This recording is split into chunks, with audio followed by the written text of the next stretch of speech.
Bonjour à tout le monde, je m'appelle Tsemo Valérie Gistiane. Je travaille à l'ONG Femmes Santé Développement, en abrégé FESAD. Je suis chargée de programme. FESAD est une ONG locale qui travaille pour l'amélioration de la santé des adolescents, des femmes et des enfants de 0 à 5 ans. FESAD a été créée en 1993. Elle naît d'un projet canadien qu'on a appelé le projet ACDI. Et après plusieurs années d'expérience dans le programme Santé des adolescents, elle continue de mener des activités en direction des différents cibles. FESAD est à sa tête M. Urbain Abega, qui est le coordonnateur exécutif de l'organisation. On mène plusieurs actions. On a plusieurs programmes qui sont également mis en œuvre, que ce soit le programme de santé de la reproduction, l'éducation à la sexualité, que ce soit les programmes de lutte contre le VIH-Sida, que ce soit les programmes de lutte contre les violences sexuelles et les questions de genre.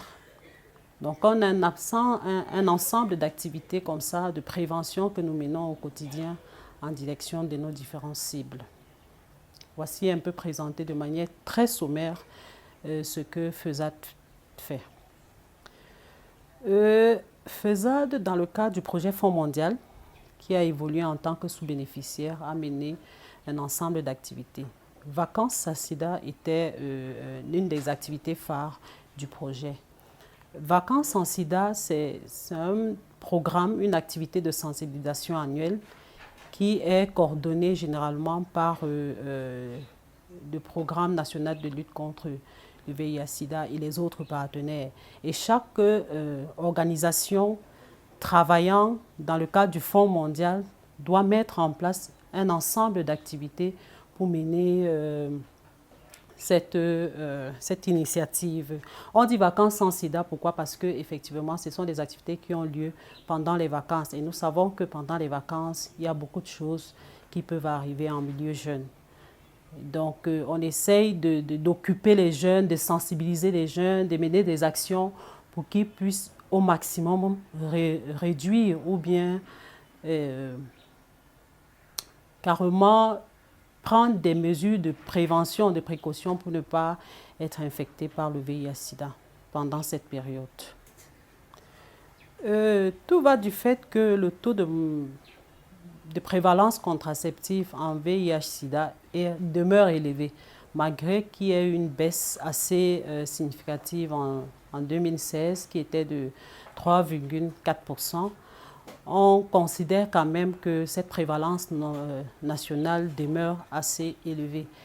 Et les jeunes constituent la couche la plus exposée à cette maladie et ils sont plus infectés. Nous avons maintenant la transmission du virus mère-enfant qui demeure également élevée au niveau du Cameroun. Et il faut absolument qu'on mette en place un dispositif ou une activité qui va permettre de réduire ce taux de prévalence national. Il est question de promouvoir l'utilisation des préservatifs masculins, de faciliter vraiment l'accès aux services de santé aux jeunes, d'informer également les jeunes sur la santé de la reproduction et de retarder au maximum les premiers rapports sexuels en milieu jeune. Il faut également, c'est vraiment pour éliminer la discrimination, la stigmatisation autour du VIH-Sida. Et puis vraiment de sensibiliser également contre le Covid parce que vous voyez, c'est la tendance actuelle. C'est un virus qui est venu tout changer. Donc c'est le moment vraiment de passer des informations sur cette question. Comme cible dans le cadre de cette activité, c'est les enfants, les adolescents et les jeunes de 10 à 24 ans. Nous avons les adolescents en milieu scolaire, nous avons les adolescents en milieu extrascolaire, les adolescents, on a généralement dit des scolarisés, non scolarisés, parce que ce sont tous ces groupes-là qui forment le bloc et qui augmentent la prévalence contraceptive. En milieu scolaire, c'est beaucoup plus encadré. En milieu extrascolaire, nous savons que la pauvreté fait en sorte que certains enfants se retrouvent euh, à se débrouiller ou bien à se livrer à des pratiques sexuelles toujours pas protégées. Donc, on a pensé également à eux et nous avons mené plusieurs activités en ce sens-là. Pour la mise en œuvre de toutes ces activités, il fallait mettre en place une stratégie de communication appropriée pour chaque cible. Et nous avons eu à développer des outils de communication, des supports, des affiches, des dépliants. Nous avons également, sur le terrain, mêlé des causeries éducatives, des visites à domicile, la communication pour le changement de comportement, les campagnes de sensibilisation et des dépistages volontaires du VIH-Sida. Nous avons également mis en place les groupes de soutien pour pouvoir accompagner les familles infectées et affectées par le VIH-Sida.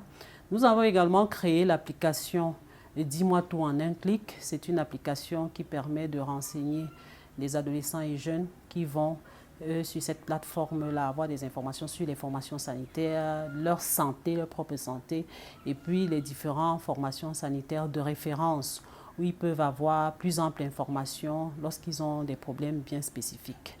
Nous avons également, dans la stratégie de communication, nous avons travaillé, c'est une stratégie payante, nous avons travaillé avec les autorités locales donc, qui étaient impliquées dans la mobilisation communautaire, qui étaient impliquées dans la mise en œuvre effectivement des activités au niveau des communautés. Et quand je parle des autorités locales, il y avait des autorités administratives et des autorités religieuses donc, qui ont été fortement impliquées dans la mobilisation communautaire. Et une autre stratégie, c'est que nous avons également utilisé les centres de promotion de la femme et de la famille, les centres multifonctionnels des jeunes, qui est mis en place par le ministère des Enseignements, de l'Éducation civique, autant pour moi, qui a été mis en contribution pour pouvoir encadrer les jeunes lorsqu'il y avait des références pour les jeunes qui avaient des problèmes, qui avaient besoin d'appui psychosocial. Nous avons également, dans la stratégie toujours de communication, créé une chaîne entre la communauté et les formations sanitaires. Lorsque, par exemple, les ACRA, comme on les avait appelés, allaient dans les communautés pour les causeries éducatives ou les visites à domicile ou les sensibilisations, il y avait toujours cette chaîne de référence au niveau des formations sanitaires pour les cas. Donc, je pense que de manière ramassée, voilà un peu ce que nous avons mené comme stratégie de communication.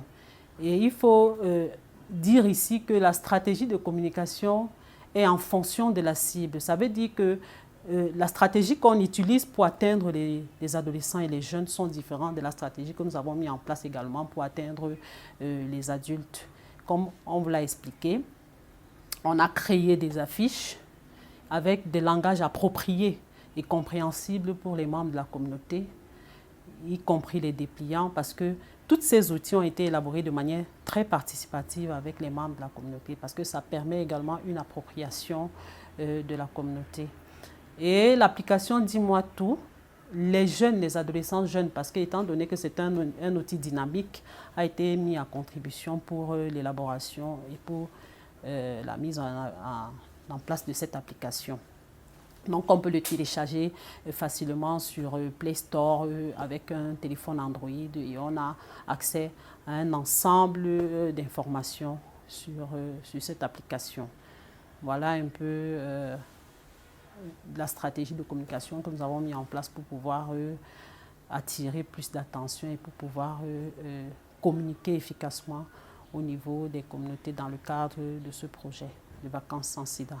Je voudrais quand même donner deux approches qui ont été utilisées et qui ont été des approches porteurs. Nous avons mis en place pour les communautés où les services de santé étaient assez éloignés, nous avons mis en place une stratégie avancée. On a créé des points chauds pendant des semaines ponctuelles où on rapprochait effectivement les services auprès de ces différentes cibles qui ne pouvaient pas se rendre dans les formations sanitaires. Et Au niveau de l'application, je reviens quand même là-dessus, l'application Dis-moi tout. Il faut dire que dans cette application, les jeunes peuvent avoir un accès facile à des personnels soignants parce qu'il y a une liste de personnels soignants qui intervient dans cette application. Ça veut dire que quand ils ont des questions spécifiques sur leur santé ou bien quand ils ont des problèmes de santé, ils peuvent s'adresser directement à un médecin et c'est à partir de là que le médecin pourra mieux l'orienter. Donc voilà un peu les deux stratégies que je voulais quand même partager avec vous. En termes de résultats, nous avons à peu près 1200 jeunes qui ont été sensibilisés, qui ont été touchés dans le cadre de l'activité Campagne sans sida. Nous avons également un groupe de soutien, les groupes de soutien qui ont été mis en place dans ces différents sites. Il y a également à travers l'application Dis-moi tout, nous avons pu toucher près de 2000 jeunes qui ont été pris en charge dans le cadre de l'infection avec VIH-Sida. Il y a également eu la distribution des affiches et des pliants sur la prévention du Covid à plus de 2000 jeunes, adolescents jeunes. Donc voilà un peu présenté de manière globale les résultats que nous avons eus dans le cadre de ces projets. Et je vais quand même ajouter en disant qu'on a eu un impact très significatif en termes de collaboration avec les différents partenaires au niveau local. Il y a une très forte collaboration de ces différentes autorités administratives et locales qui ont véritablement participé à rehausser l'image ou bien à rehausser l'événement. Donc voilà, je ne pourrais pas terminer cette partie sans toutefois remercier vraiment ces autorités-là qui nous ont accompagnés durant tout le processus de la mise en œuvre des activités de campagne sans sida. Il faut dire que tout cet ensemble d'activités a été mené grâce à l'appui du Fonds mondial, parce que c'est quand même le Fonds mondial qui a pu permettre à ce qu'au niveau du Cameroun, nous puissions mettre en œuvre les programmes de lutte contre le VIH-Sida, le paludisme et la tuberculose. Et nous avons le Fonds mondial, nous avons le ministère de la Santé qui a été vraiment un partenaire, qui est déjà le partenaire privilégié de l'ONG et qui véritablement travaille pour que la population, pour que la santé de la population puisse être améliorée. Et il faut dire que le ministère de la Santé a beaucoup accompagné FESAD dans la mise en œuvre de ces activités, de ces différentes activités.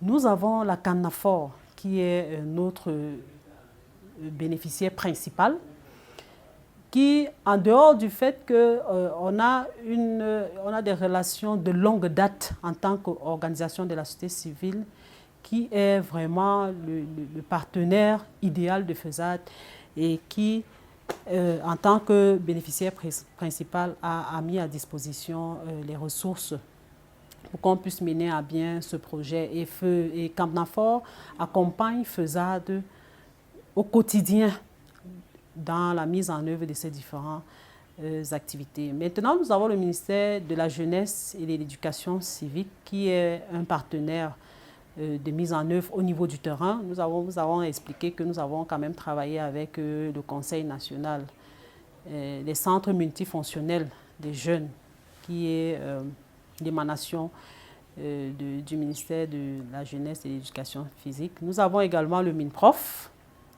Nous avons beaucoup travaillé avec le MINPROF et nous remercions ces différents partenaires institutionnels-là pour leur accompagnement permanent et quotidien. Comme ONG, toujours des sous-bénéficiaires, nous avons eu l'ONG Presse Jeune Développement qui faisait partie des partenaires de mise en œuvre du projet.